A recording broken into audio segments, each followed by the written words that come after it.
बिस्मिल्लाहिर्रहमानिर्रहीम। आज हमारे हंगो है हेडलाइन के प्रोग्राम टाकरा में मेहमान शख्सियत है मलक अब्दुर्रहमान औरकज़ई, जो Pakistan Tehreek Insaf sports and cultural wing के साउथ रीजन के वाइस प्रेसिडेंट हैं और खैबर पख्तूनख्वा में और बिलखसूस साउथ रीजन में खेलों के फ़रोग के लिए और समाजी सरगर्मियों को ज़िंदा करने में इनका एक कलीदी किरदार है। आज हम इनसे पाकिस्तान तहरीक इंसाफ के अंदाज़ सियासत, इनका अपना जो सियासी बैकग्राउंड है इसके हवाले से और ज़िला हंगू में पाकिस्तान तहरीक इंसाफ के अरकान असम्बली की कारकर्दगी के बारे में इनसे पूछेंगे। और मुझे यकीन है कि ये सच्चे और खरे इंसान हैं, ये सच बोलेंगे और हो सकता है कि इनकी कोई बात पार्टी के मफादात के बरखिलाफ़ हो, लेकिन ये सच ज़रूर बोलेंगे। मलिक साहब, हम अपने प्रोग्राम में आपको खुश आमदीद कहते हैं। Thank you. पहले तो आप अपने सियासी बैकग्राउंड के बारे में बताएं कि आपने सियासत में कदम कैसे रखा और आपने पाकिस्तान तहरीक इंसाफ का ही क्यों इंतखाब किया। यहाँ पर तो 70 साल से पार्टियाँ मौजूद हैं। औज़ु बिल्लाहि मिनश शैतानिर्रजीम, बिस्मिल्लाहिर्रहमानिर्रहीम।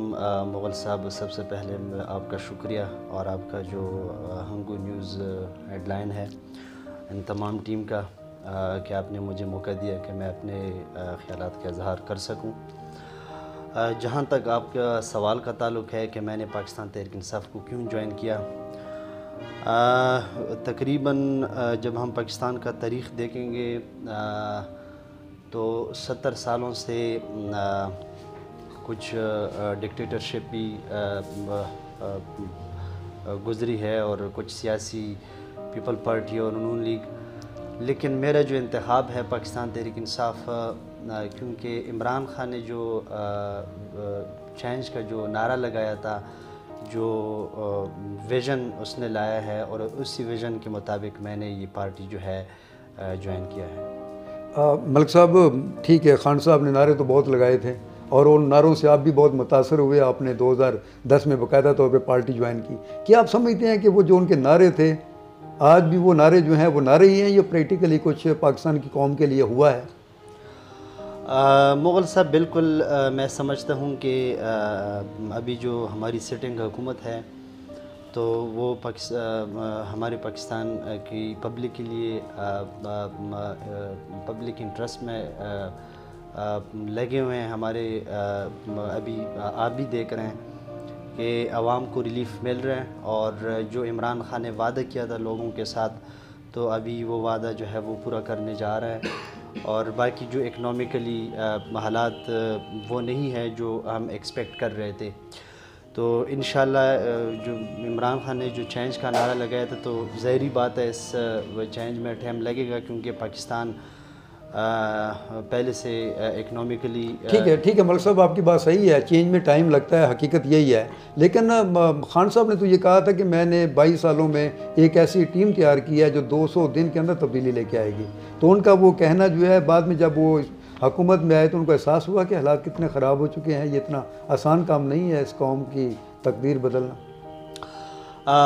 मुग़ल साहब, आपकी बात कुछ हद तक दुरुस्त है, क्योंकि जब हम देखते हैं तो 70 सालों का गंद या साल 1.5 साल में साफ़ नहीं होगा, क्योंकि ये सिस्टम जो है ये ना मलिक साहब, इस बात पे आ जाते हैं, जो भी आता है वो यही कहता है कि 70 साल का गंद, 70 साल का गंद, यही बात की जाती है। मेरी बात सुनिए जी, आपका इंतखाबी नारा था करप्शन, आपका इंतखाबी नारा था बेरोज़गारी का ख़ात्मा, आपका इंतखाबी नारा था 1 करोड़ मकानात, आपका इंतखाबी नारा था कि शफाफियत, हर महकमे में, हर अदारे में शफाफियत लाई जाएगी और इंसाफ का बोलबाला होगा। लेकिन अब इनमें से कोई चीज़ भी सामने नहीं आ रही। क्या ये क्यों नहीं आ रही? मैं इसी पे आ रहा हूँ क्योंकि ये 70 सालों में जो लूट खसूट, ये जो करप्शन हुई है, तो ज़ाहिर सी बात है इस पर टाइम लगेगा। लेकिन अभी इदारे जो है हरकत में आए हैं और हर इदारा ख़ुद मुख्तार है। जिस तरह आपने करप्शन की बात की कि नायब जो है वो केसेस चल रहे हैं और चार्जेस है करप्शन की, जिसके ऊपर जितने लोगों को आपने जेलों में डाला तो सारे बाहर निकले हैं, सबकी ज़ुबान पे हो गई हैं।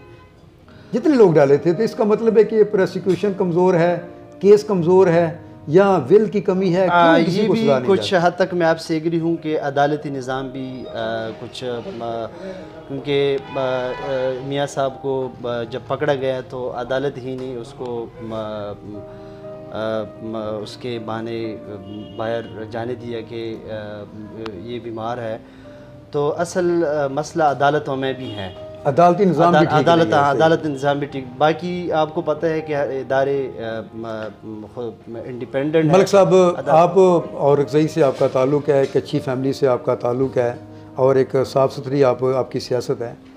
हम इलाके की तरफ आते हैं और रज़ई के जो अवाम है, इन्होंने दहशत गर्दी के ख़िलाफ़ जंग में जानों के नजराने दिए और बेदखल हुए, लेकिन आज भी और रज़ई के जो लोग हैं वो दर बदर ठुकरें खा रहे हैं और उनको वो पैकेज नहीं मिला जो उनको पैकेज मिलना चाहिए था।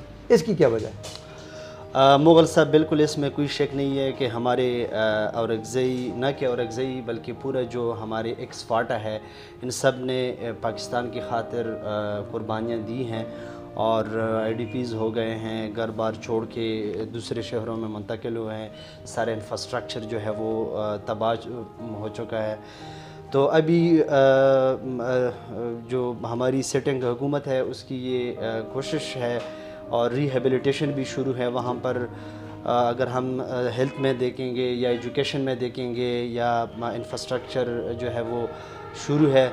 और बाकी जो NFC वार्ड का जो वादा किया था कि NFC वार्ड, तो उसका अभी तो हमारी हुकूमत है वो तो अपना शेयर वो दे रहा है, लेकिन अभी हमने देखना है सूबों को, क्योंकि ये प्रॉमिस किया था कि जो बाकी सूबे है बलूचिस्तान, सिंध और पंजाब 3% जो है ये भी देंगे। तो अभी हम उसी में मुंतज़र है, वेट कर। मलिक साहब, ठीक है, आपकी बात सही है, आप लोग कोशिश कर रहे हैं, लगे हुए हैं। मलिक साहब, काइंडली सिर्फ ये बता दें कि डिस्ट्रिक्ट हंगू में आपके MNA हाजी ख्याल ज़मान जो है ना बहुत काम कर रहे हैं गैस पेट्रोलियम के हवाले से। आपके जो अरकान सूबाई असम्बली हैं वो भी दावेदार हैं कि हमने 4 अरब रुपया जो है पिछले 5-6 सालों में गैस रॉयल्टी का ज़िला हंगू में सोशल सेक्टर को इम्प्रूव करने के लिए हमने इस्तेमाल किया है। आप इस बात से इत्तफाक करते हैं? बिल्कुल, मैं 100%, क्योंकि पिछले टेन्योर में भी उसने जो गैस रियलिटी का फंड है, शायद आप पिछले टेन्योर, अच्छा, आपने ये इसी टेन्योर में भी सही है गैस का काम हुआ है। आपने 4 अरब रुपए को आपने ओन किया है कि हम लोगों ने खर्च किया है।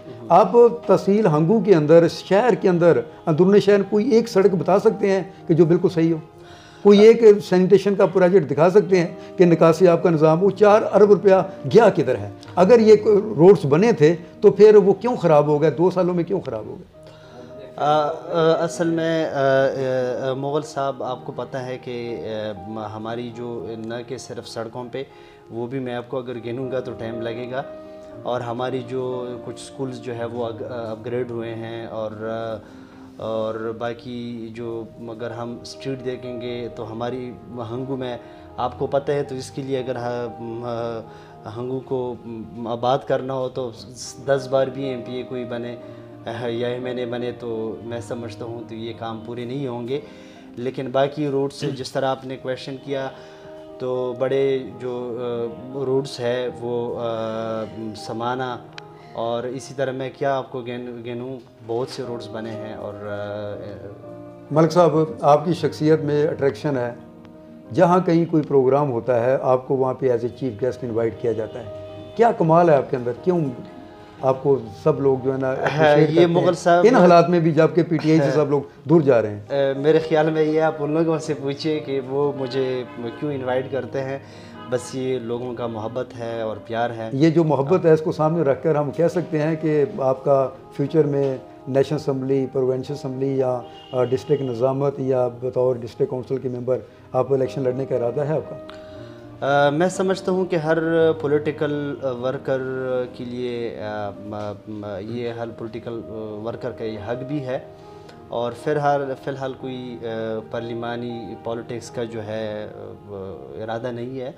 एज ए सोशली और हम लगे हुए हैं, अगर पार्टी एतमाद करे तो हम इंशाल्लाह हर किस्म की खिदमत के लिए तैयार हैं। कोरोना का तीसरा स्पेल आया हुआ है जिसने अमली ज़िंदगी को मफलूज करके रखा हुआ है। बैसियत एक शहरी आप कौम को क्या पैगाम देंगे? कोरोना, बिल्कुल इसमें कोई शक नहीं है कि ये एक ख़तरनाक वबा है। अभी तीसरा जो लहर है शुरू है, तो मैं ये पाकिस्तानी पब्लिक से, ख़ासकर हमारी जो हंगू के अवाम है, उनको मैं ये रिक्वेस्ट करता हूँ कि घरों में रहें और सफाई का ख़ास ख्याल रखें और सैनिटाइज़र यूज़ किया करें और मास्क यूज़ किया करें। और सोशल डिस्टेंस रखें। और मलिक साहब, पाकिस्तान तहरीक इंसाफ की हुकूमत को जो चैलेंजेस थे उनमें एक बड़ा चैलेंज जो है वो PDM का इत्तेहाद था, लेकिन ये इत्तेहाद की जो हंडिया है वो मेन चौराहे में फूटी है और ANP और पीपल पार्टी अलहदा हुए हैं, बल्कि उनको निकाल दिया गया है। आप क्या समझते हैं कि ANP और पीपल्स पार्टी का PDM से अलहदा होना एक मुस्बत साइन है, अच्छा फैसला किया उन्होंने? मैं समझता हूँ कि ये ANP और पीपल पार्टी का PDM से अलहदा होना हमारे लिए तो आपको आसानी की बात है, लेकिन ये बहुत अच्छा स्टेप लिया, क्योंकि PDM जो है मौलाना साहब और नून लीग ये अपने एक ज़ाती एजेंडे के लिए यूज़ कर रहा था। तो अभी हमारे लिए तो खुशी की बात है कि PDM टूट फूट के शिकार हो गई है। आप मज़ीद चाहते हैं कि अपोजिशन इसी हालत में रहे, या आप चाहते हैं कि अपोजिशन असम्बलियों में आए और मुस्बत किरदार अदा करके आइन साजी और कानून साजी जो उसका एक मिशन है, जो उसका काम है, बुनियादी काम है, वो काम करे? मैं समझता हूँ कि आए असम्बलियों में, और क्योंकि इसीलिए तो लोगों ने वोट्स दिए हैं MNAs को, MPs को, आए मिलकर इस मुल्क की खिदमत करें और असम्बलियों में आना चाहिए इन सबको, और अपने मुल्क का जो है वो। बहुत शुक्रिया मलिक साहब। ये थे मलिक अब्दुर्रहमान औरकज़ई जो स्पोर्ट्स एंड कल्चरल सेक्रेटरी हैं, सीनियर नायब सदर हैं साउथ रीजन के खैबर पख्तूनख्वा में। आज इन्होंने बड़ी खंदा पेशानी से, बड़ी मुस्कुराहट के साथ उन सवालात के जवाब दिए हैं जो इन हालात में PTI का कोई भी कारकुन जवाब देने की पोजीशन में नहीं है, लेकिन इन्होंने बड़े अच्छे और मुदल्लल अंदाज में जवाब दिए हैं। इंशाल्लाह अगले प्रोग्राम में एक नए मेहमान के साथ हाज़िर होंगे। उस वक्त तक के लिए इजाज़त दें। खुदा हाफ़िज़।